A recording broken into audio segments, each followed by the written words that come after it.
Bem, eu gostaria de voltar a fazer um pequeno comentário em cima de um trecho desse livro que eu li agora há pouco tempo, e é uma leitura espetacular. Eu quero indicar a você por causa desse comentário que esse pastor Bob Sorge ele faz. O livro se chama A Glória de Deus quando o céu invade a terra.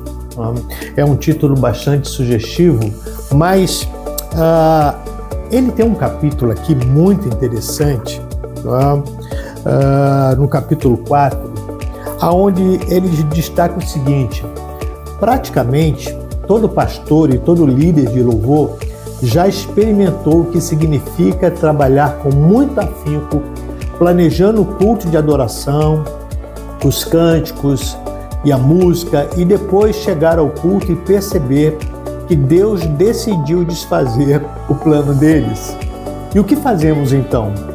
Deus quer nos preparar para ouvir, escutar diligentemente seus planos e propósitos e com isso andar em total obediência e dependência ansiosa de sua direção. Ele continua dizendo, na história que temos diante de nós, e ele está falando a respeito daquele momento quando os filisteus vieram e tomaram a Arca da Aliança de Israel. Ele diz o seguinte: na história que temos diante de nós, os anciãos estavam precisando de um grande despertamento espiritual.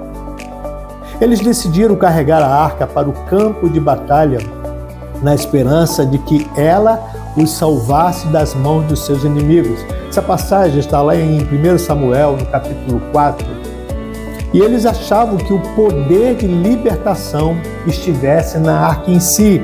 Em outras palavras, chegaram a ver a arca como um fetiche, um amuleto, um talismã da sorte que, graças ao seu poder inerente, lhes daria a vitória sobre os inimigos. A falta de discernimento deles foi lamentável.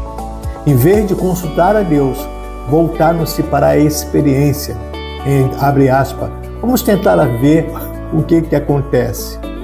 Em vez de criticá-los por isso, vamos reconhecer que quase todos nós também fizemos experiências quando estávamos diante de uma importante realização.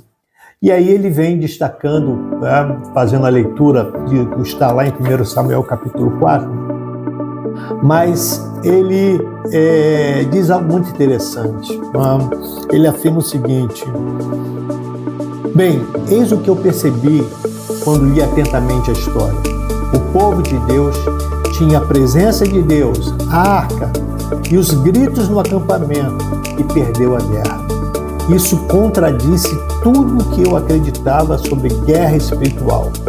Eu achava que, se nós tão somente tivéssemos a presença de Deus em casa e os gritos de louvor na congregação, teríamos a garantia de poderosas façanhas e grandes avanços do reino. Mas esse relato me ajudou a enxergar uma coisa: a presença não é suficiente.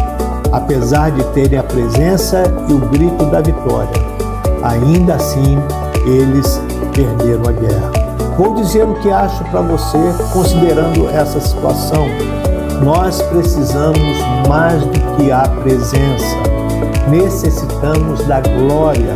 Como acabamos de ver nessa história, é possível ter a presença sem a glória. Para concluir o mandato da grande comissão, precisamos ver demonstrações da glória de Deus que prendam a atenção, despedaçam a terra, sacudam o inferno e quebrem os grilhões. Você já deve ter lido essa passagem lá de 1 Samuel e que relata, ele já deixou bem claro aqui, que infelizmente houve uma surpresa para o exército de Israel.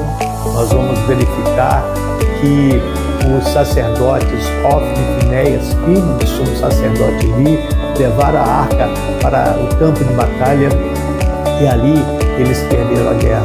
Morreram muitos soldados e os filisteus levaram a Arca da Aliança.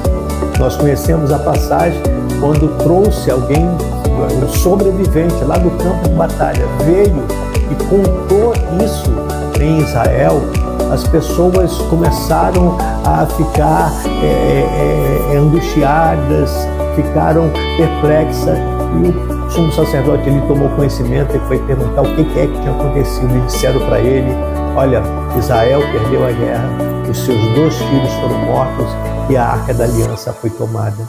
Quando o sumo sacerdote ele toma conhecimento que a Arca da Aliança tinha sido levada, ele cai da cadeira, quebra o pescoço e morre, e a sua nora, esposa de um dos seus filhos, está prestes para dar à luz, e ela entra em trabalho de parto, ela morre após o nascimento dessa criança, mas enquanto ela está viva, alguém diz o seguinte: mas você deveria ficar contente porque nasceu um filho.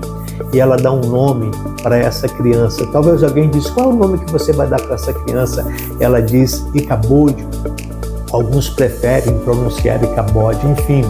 E o significado desse nome foi-se a glória de Deus. O que Bob Sorge está querendo nos falar através dessa leitura? É que nós podemos ter as coisas muito bem formatadas, né, com um aspecto religioso, com um aspecto que parece que nós estamos fazendo tudo do jeitinho certo. Todavia, podemos estar fazendo, podemos estar colocando as coisas de acordo com os padrões da religiosidade. Foi isso que aconteceu.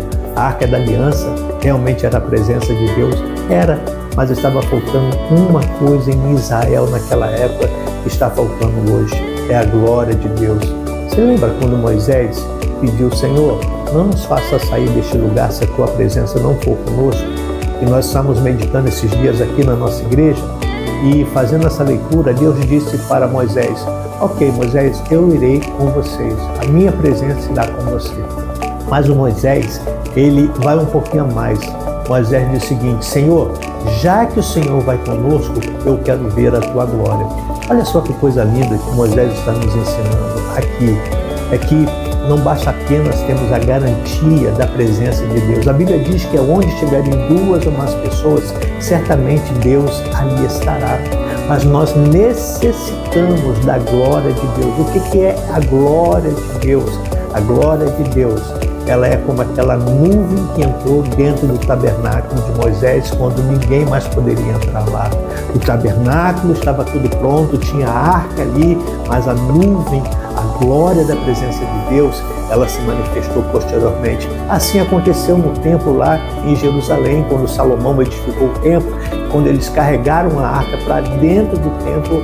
A palavra de Deus fala que uma nuvem, a glória de Deus encheu aquele lugar de uma tal proporção em que era impossível ficar lá dentro. Ou seja, nós estamos hoje precisando, amados irmãos, é que essa glória de Deus ela seja restaurada.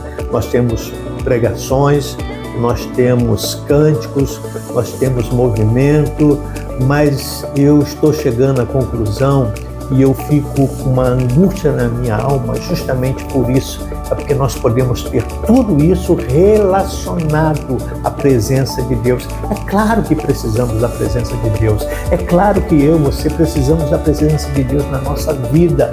Mas não adianta termos todos os pronunciamentos, os decretos de fé, as declarações de vitória, se a glória de Deus não estiver dentro da gente, não estiver dentro da casa do Senhor. Aí a pergunta é: o que é que pode estar afastando essa glória de Deus? No livro do profeta Ezequiel, nós vamos verificar que em dados momentos a glória do Senhor começa a se afastar do templo. Ela primeiramente sai do lugar santíssimo, ela vai para a parte externa e depois da parte externa ela começa a ir para lugares ou para distâncias mais longínquas. Então isso prova que nós podemos estar com tudo teoricamente parecido com aquilo que Deus pediu, mas todavia desprovidos da glória de Deus. Hoje não basta apenas nos reunirmos, não basta apenas declararmos que estamos em concordância com a igreja reunida, com nossos cultos, você há de convir que nós temos muita celebração, nós temos muito culto, nós temos muita agitação no meio evangélico. Todavia, está precisando da glória de Deus. Eu quero terminar com algo que está lá em Atos dos Apóstolos, se não me engano, no capítulo 4, quando Pedro e João, eles foram ameaçados e proibidos de pregar, enfim, e Pedro e João foram depois liberados e eles encontraram a igreja lá junta e eles se juntaram nesse momento de oração. E olha a oração da igreja naquela época. Mais ou menos eles diziam o seguinte: Senhor, tudo que tinha que acontecer está acontecendo. Se levantaram contra o teu santo servo Jesus Cristo, fizeram ameaças, o povo, os anciãos de Israel, tudo isso o Senhor já tinha dito que iria acontecer. Agora, Senhor, permita-nos que venhamos pregar com intrepidez a tua palavra, enquanto tu enquanto tu estendes a mão e opera os sinais, os prodígios e as maravilhas. E diz a palavra que aquele lugar foi sacudido por um terremoto. Eu acredito que o que nós estamos precisando hoje é que as nossas casas, os nossos ministérios, as nossas igrejas, a nossa nação, a nossa vida pessoal seja sacudida com um grande terremoto de aprovação daquilo que realmente Deus quer para a gente. Mas para isso nós precisamos urgentemente buscar essa glória de Deus. Davi mais tarde foi buscar essa glória, essa arca da presença de Deus com a glória que estava nela. Mas isso é um assunto que a gente vai estar falando no outro vídeo. Pensa nisso.